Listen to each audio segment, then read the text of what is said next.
Muy buen día, licenciada, muy buen día, compañeros. Nosotros somos el grupo A2 y nos tocó exponer sobre la NIF número 16, arrendamientos. En el orden que expondremos será Erika Estuardo, Carmen Isabel, Aranqui Otoniel, Rafael Simin, Luzman Edwin y Gary Klinger.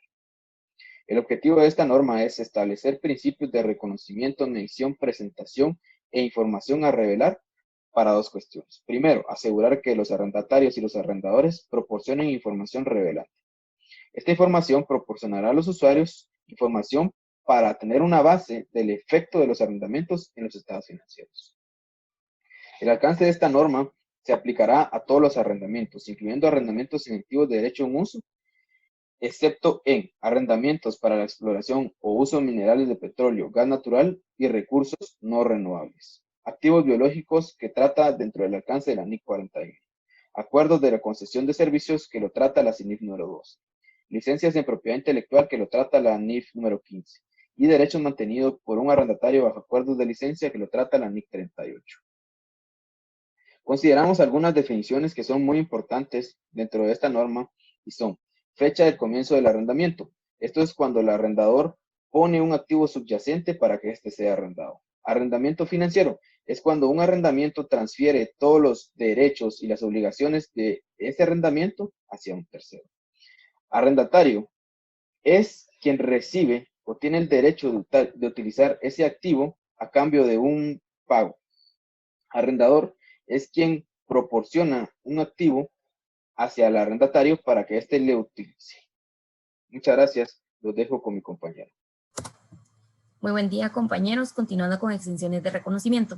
La NIF 16 menciona dos aspectos a considerar. Uno de ellos son los arrendamientos de corto plazo y los arrendamientos en los que el activo es de bajo valor.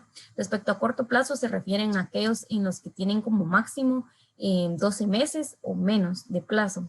Y los arrendamientos de bajo valor se consideran aquellos en los que, aun cuando el activo es nuevo, sigue siendo de bajo valor.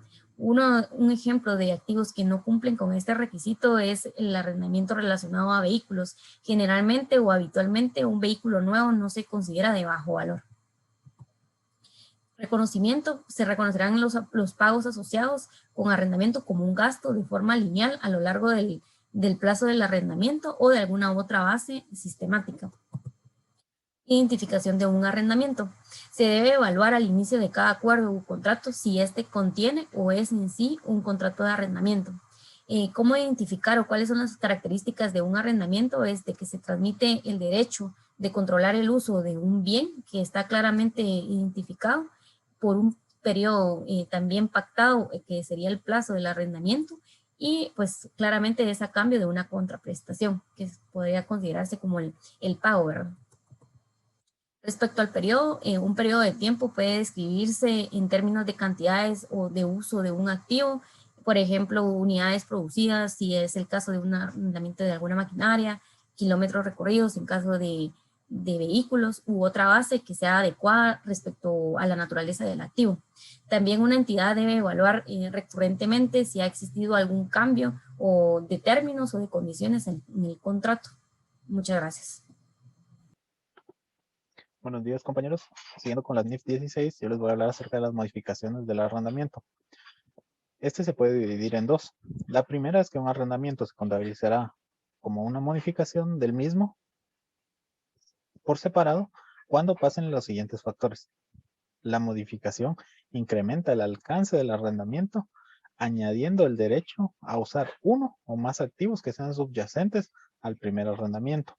En el inciso B nos habla de la contraprestación por el arrendamiento, que se incrementa cuando por un importe acorde con el precio, independiente del incremento en el alcance, y por cualquier ajuste adecuado a ese precio independiente, siempre y cuando este sea para reflejar las circunstancias del contrato en concreto. Eso es en el primer caso. En el segundo caso, una modificación del arrendamiento que no sea contabilizada como un arrendamiento por separado. Este será el arrendamiento que se contabilizará la nueva medición por medio del pasivo del arrendamiento. Para esto nos habla de algunos incisos. Por ejemplo, el inciso A nos dice que deberá disminuir el importe en libros del activo por los derechos del uso. Esto servirá para reflejar la determinación parcial o ya sea total del arrendamiento.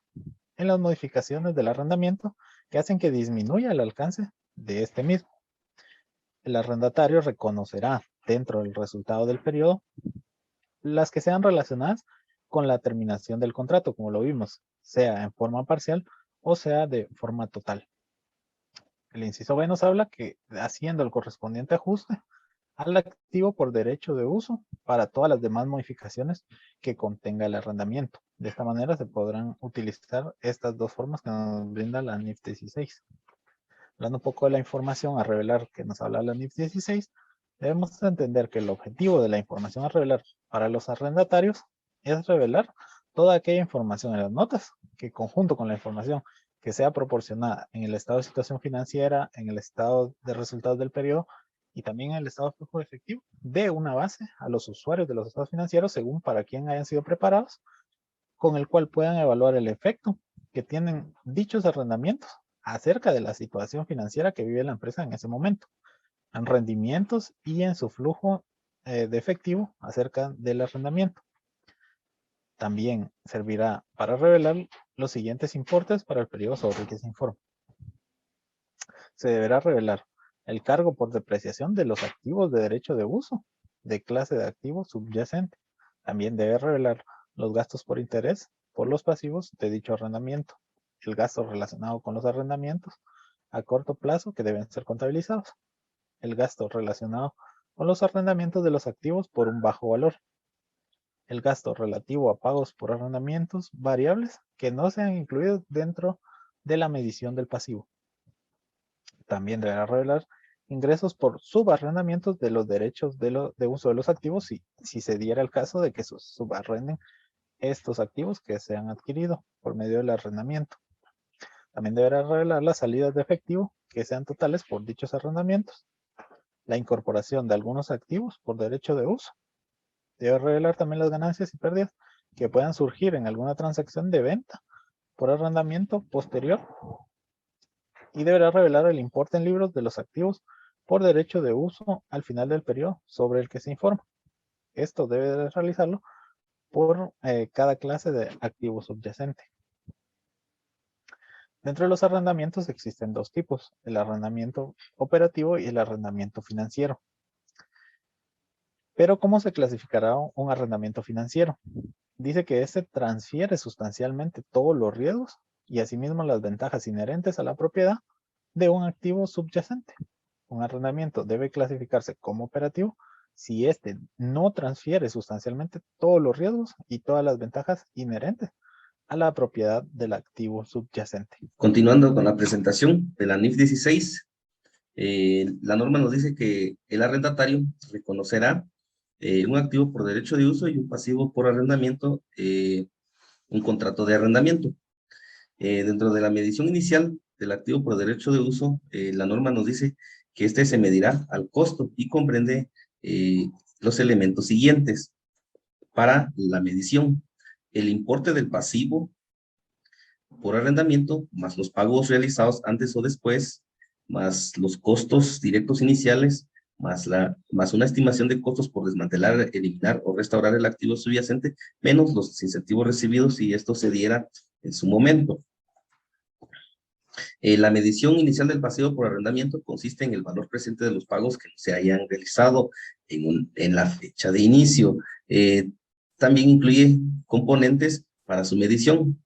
Estos son los pagos fijos desde el inicio, más pagos por arrendamientos variables, pagos de garantía del valor residual, más precio de ejercicio de una opción de compra si esto se diera, más pago de penalización por terminación del contrato por parte del arrendatario.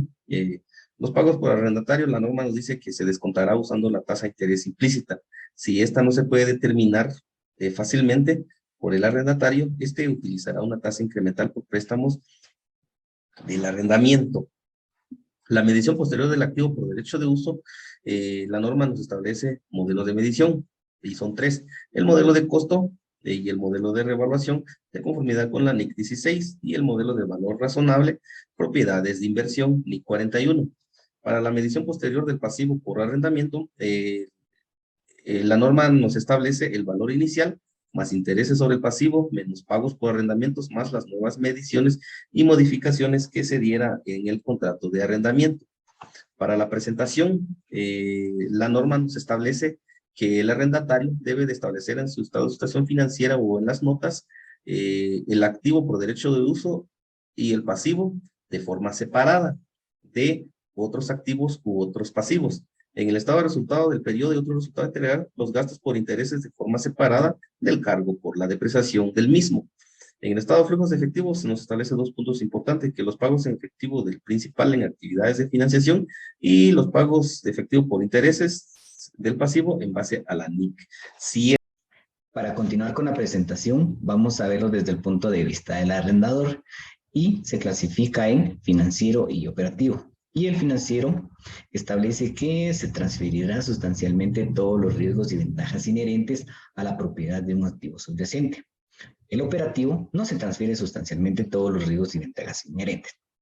Si un arrendamiento es financiero o operativo, depende de la esencia de la transacción y no de la forma del contrato. ¿Cómo podemos establecer si es un arrendamiento financiero? En este caso podemos mencionar que se transfiere la propiedad del activo al finalizar el plazo o se tiene la opción de comprar el activo a un precio que se espera sea suficientemente inferior al valor razonable, o el plazo cubre la mayor parte de la vida económica, incluso si la propiedad no se transfiere o si el activo es de naturaleza tan especializada que solo el arrendatario puede usarlo.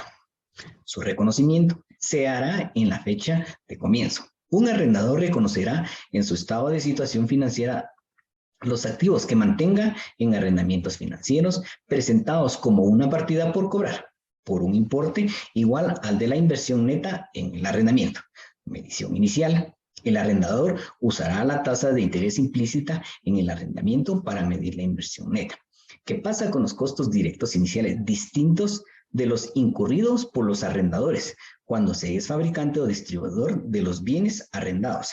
Dice que se incluirán en la medición inicial de la inversión neta en el arrendamiento y reducirán el importe de los ingresos reconocidos a lo largo de la duración del arrendamiento. Cuando se es fabricante o distribuidor de los bienes arrendados, se reconocerán los ingresos de actividades ordinarias por el valor razonable del activo, o si es menor, por el valor presente de los pagos por arrendamientos acumulados, o el costo de la venta por el costo o el importe en libros, si fuere distinto del activo, menos el valor presente del valor residual no garantizado.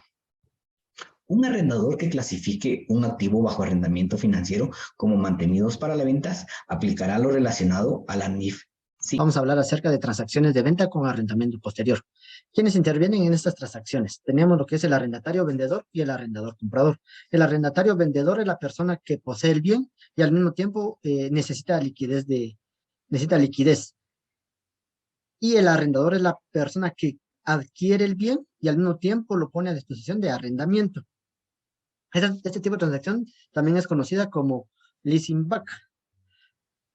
Dice que la evaluación de la transferencia del activo es una venta.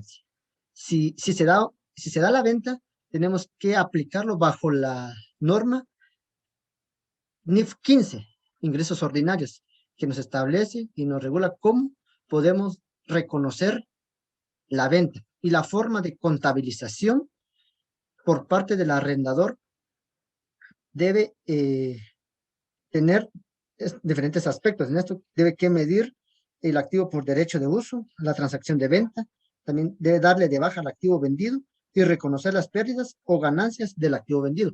Y por parte del arrendador comprador, para contabilizarlo, puede utilizar lo que establece la NIC 16, propiedad y planta de equipo, o lo puede contabilizar conforme lo establece la NIC 40, propiedad de inversión, o conforme la NIC 16, arrendamientos. Cuando una venta se da por el valor razonable, se debe que establecer estos tipos de ajustes. Tenemos que hacer este tipo de operación que demos el valor razonable de la contraprestación menos el valor razonable del activo. Ahí nos da un ajuste por la venta que se realizó bajo el valor razonable, o también lo podemos realizar bajo el valor presente de pagos de arrendamiento menos el valor presente de los pagos de arrendamiento a tasa del mercado. Esto nos tira un ajuste. Y por último, la transferencia del activo no es una venta. Esto se reconoce cuando no cumple lo que nos indica la norma, la NIF 15, los ingresos ordinarios. Entonces, lo que debe hacer el arrendador vendedor, contabilizarlo bajo la NIF 9 como un pasivo financiero, y el arrendador comprador lo reconocerá como un activo financiero a base de la NIF